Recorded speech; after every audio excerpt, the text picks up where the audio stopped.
ওম শান্তি। শিব বাবা আমাদেরকে ড্রামার গুচ্ছ রহস্যের জ্ঞান দিয়েছে। শিব বাবা বলেছে যে ড্রামাই সর্বশক্তিমান, ড্রামা অনাদি অবিনাশী, বানা বানায়া। এই ড্রামার কোনো আদিও নেই, অন্ত নেই।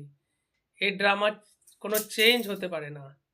এই ড্রামা হচ্ছে কল্যাণকারী, কারণ ড্রামার মধ্যে মা শব্দ আছে।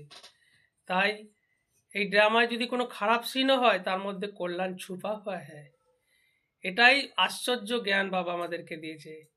এটাই হচ্ছে কুদরত।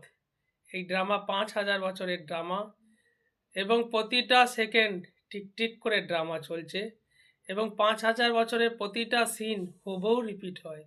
তাই এই আশ্চর্য জ্ঞানকে বলা হয় কুদরত, ওয়ান্ডারফুল জ্ঞান। আর বাবাও, শিব বাবাও স্বয়ং ভগবান, তিনিও এই ড্রামার বন্ধনে আবদ্ধ, তিনিও ড্রামার মধ্যে বাঁধায়মান, তিনিও ড্রামার অনুযায়ী প্রতিকল্পে সঙ্গম যুগে ৫,০০০ বছর বাদ দুনিয়াকে চেঞ্জ করার জন্যে, প্রতি দুনিয়াকে পাবন বানানোর জন্যে, পাঠ বাজানোর জন্যে তিনিও এই আসেন এই পৃথিবীতে। এটাই ড্রামার গুচ্ছ রহস্য। ওম শান্তি।